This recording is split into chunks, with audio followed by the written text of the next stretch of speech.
Bismillahirrahmanirrahim. Assalamualaikum warahmatullahi wabarakatuh. Alhamdulillah. Alhamdulillahi arsala rasulahu bil huda wa dinil haq liyuzhirahu 'alad dini kullihi walau karihal kafirun. Asyhadu an la ilaha illallah wa asyhadu anna Muhammadan abduhu wa rasuluh la nabiyya ba'da. Puji dan syukur marilah sama-sama kita sembahkan kepada Allah Subhanahu wa taala. Dan selawat berangkaikan salam kita anjung tinggikan kepada Nabi besar kita Muhammad Sallallahu Alaihi Wasallam. Dan marilah kita sama-sama untuk meningkatkan ketakwaan kita sehingga ittaqullah haqqa tuqatih wa la tamutunna wa illa antum muslimun. Bapak-bapak jamaah Al-Azhar yang saya hormati, pimpinan UNP, pengurus Masjid Al-Azhar UNP yang saya hormati dan jamaah sekalian. Untuk adik-adik yang mungkin mencatat, topik kita pada pagi hari ini adalah menafkahkan harta di jalan Allah. Bapak Ibu yang saya hormati, jamaah subuh Al-Azhar, dalam Al-Quran surat Al-Qasas ayat 77 menjelaskan bahwa wabtaghi fima ataqal darul akhirah wala tansi nasibaka wadunya wal ahsin, bahwa kalau kita ingin mendapat ridha Allah, maka seimbangkanlah kehidupan duniamu dan keseimbangan akhiratmu. Apa maksudnya? Maksudnya bahwa kita ini sebagai makhluk Allah, setelah kita meyakini bahwa tiada penyerahan kita selain pada Allah, maka kemudian kita sadar bahwa setelah di dunia ini ada kehidupan yang nyata, itulah akhirat. Maka seimbangkanlah kehidupan dunia dan kehidupan akhirat.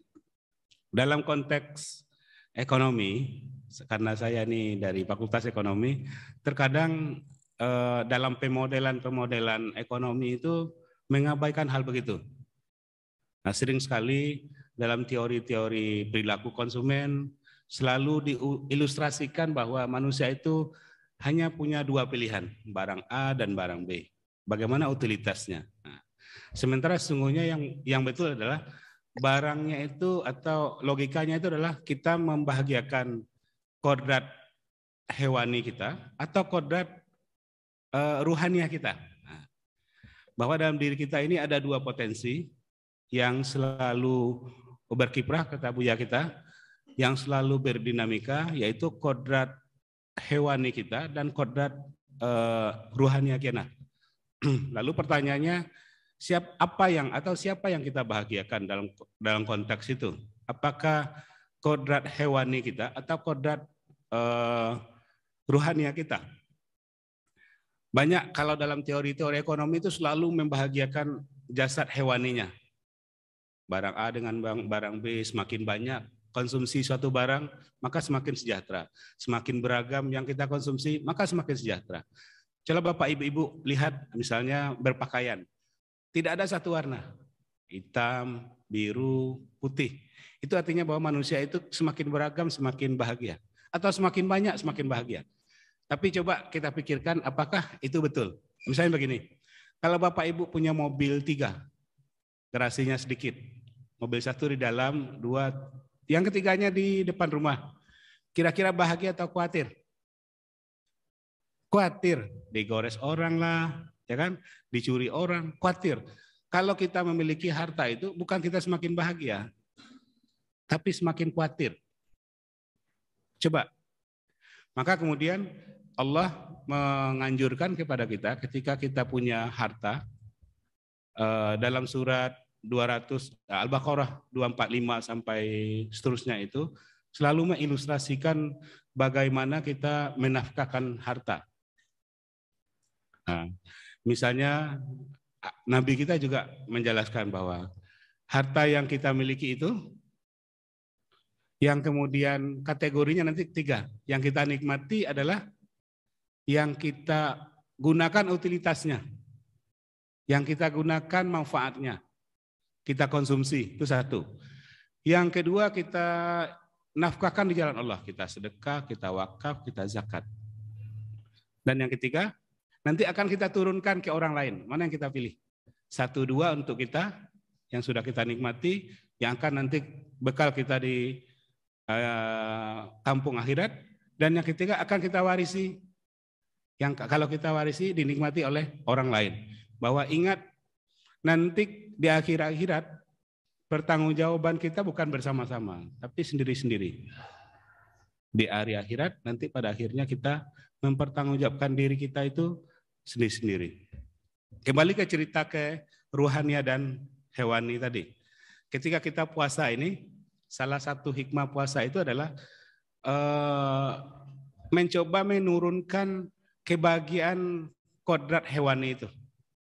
Menahan kebutuhan-kebutuhan fisik kita pada siang hari. Itu kita coba turunkan. Pada akhirnya nanti titiknya berpisah antara roh dan jasad. Kita siapa yang ke alam kubur? Ke alam kubur adalah fisik kita. Maka kemudian kalau terus kita bahagiakan kodrat hewani kita, maka perginya menjadi tanah. Nah, lalu pertanyaannya, apakah kita bahagia ketika kita bagi harta kita itu dalam bentuk sedekah, zakat dan seterusnya? Nah, coba Bapak Ibu nanti berbagi, berbagi. Kita bahagia atau tidak? Kalau kita bahagia berarti itulah kebahagiaan rohani itu. Kita berbagi, bahagia enggak? Lalu kemudian atas baliknya kita simpan. Kita perbanyak terus konsumsi barang dan jasa itu, apakah kita semakin bahagia? Tidak juga ya. Tapi memang dalam surah Al-Baqarah ayat 26 berapa tuh ya, yang menjelaskan bahwa manusia itu digoda oleh setan untuk khawatir miskin. Kenapa sebagian kita ketika kita ingin berinfak, bersedekah itu selalu dibisikkan oleh setan begini, jangan yang pitis 100.000 tuh Bu, itu untuk beli baju anak. Yang itu salah yang merah, yang sebelahnya. Gitu kan. Selalu gitu kan. Saya sering itu membuka tas, terus mana yang kita pilih nih? Nah, pada saat itu pilihan kita adalah apakah kita ingin membahagiakan akhirat kita atau membahagiakan dunia kita? Kita pilih. Jadi pilihannya bukan apakah kita beli mobil A atau belum mobil B, atau beli lontong atau beli pecal. Kalau di ekonomi sering begitu. Bagaimana kalau mana yang paling bahagia kita beli lontong atau beli pecal? Kita punya uang 10.000. Mana yang paling bahagia kita beli pecal atau beli lontong? Itu terus tuh dalam hidup dilogikakan. Pilihan-pilihannya material. Tapi tidak dengan tadi. Apakah kita membahagiakan fisik kita, dunia kita, atau akhirat kita? Maka modelnya Tuhan, akhirat, atau dunia. Nah, maka nanti garis utilitasnya, kalau orang ekonomi, utilitasnya itu barang A dan barang B. Mana yang lebih puas, beli baju A atau beli baju B? Nah, sekarang pilihannya, mana yang lebih puas? Beli baju A dikecilkan sedikit, lalu ditinggikan untuk akhiratnya. Mungkin gitu logikanya. Mana yang paling bahagia? Membeli baju A dikecilkan sedikit, lalu di akhirat dibesarkan sedikit, sehingga dia seimbang. Maka wabtaghi fima ataqarrul akhirah itu baru ada. Kalau tidak, jadi ateis dia. Tidak ada kehadiran Tuhan dalam kurva itu atau dalam analisis itu. Bapak Ibu yang saya hormati, lalu kemudian saya terpikir dalam 2 hari ini Bu ya, mengenai misalnya harta karun dan zakat penghasilan kita. Kalau penghasilan kita itu kita pelihara, kalau pekerjaan kita itu kita pelihara terus-menerus, seperti padi ya, kita pelihara terus-menerus, maka zakatnya 2,5%. Tapi kalau kita dapat harta karun, berapa persen? 20%. Oke, sekarang ilustrasinya. Saya dosen, terus saya ceramah di Masjid Al-Azhar. Nanti pengurus masjid kasih, Pak Irwan ini kasih saya uang. Berapa persen saya harus bayar zakat? Logikanya selama ini 2,5%. Tapi menurut saya tidak, 20% itu. Kalau saya nanti dikasih oleh pengurus masjid honor, Semestinya normalnya saya kasih 20% zakatnya.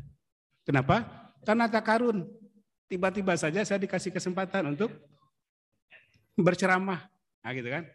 Kalau itu dikasih, tapi mungkin tidak dikasih karena saya pengurus masjid di sini. Ya kan? Terus kalau saya jadi narasumber di PPG, di narasumber di Pemda semacam, ya kan? Itu kan tidak saya jaga penghasilan pekerjaannya itu, cuman trust saja. Orang yakin Yulendri bisa menjelaskan ini, dikasih 900.000 sejam, berceramah 3 jam. Berapa semestinya itu zakatnya, Bu ya? Selama ini 2,5%, tapi dalam bulan puasa ini saya ilustrasikan pajak zakatnya itu 20%, itu harta karun. Nah, kalau nanti itu dibantah, nanti di grup dosen nanti dibantah itu para buya ya, para ustadz yang berkompeten untuk itu. Tapi menurut saya itu zakatnya 20%, masuk kategori harta karun. Harta yang diperoleh secara tiba-tiba saja mendadak. Maka untuk mencari ridho Allah, buya, para buya ustadz semestinya merelakan zakatnya 20%, kecuali memang pekerjaannya rutin seperti itu. Tapi kalau pekerjaan rutinnya dosen, guru, petani, pedagang, maka semestinya dia dapatkan atau berikan zakatnya 20%. Termasuk juga THR, ya Bapak Ibu yang dosen yang ada di Zoom, yang menerima THR itu harta karun. Tiba-tiba saja kita dapat rezeki 1 bulan gaji tambah 50%. Kan luar biasa itu. Maka saya fatwakan kepada para dosen-dosen itu 20% itu. Harta karun yang kita dapat saja tiba-tiba begitu, ya. Kalau mau mencari ridho Allah ya, kalau tadi grafiknya ada utilitas akhirat yang harus kita nikmati besok, sorga dan dunia.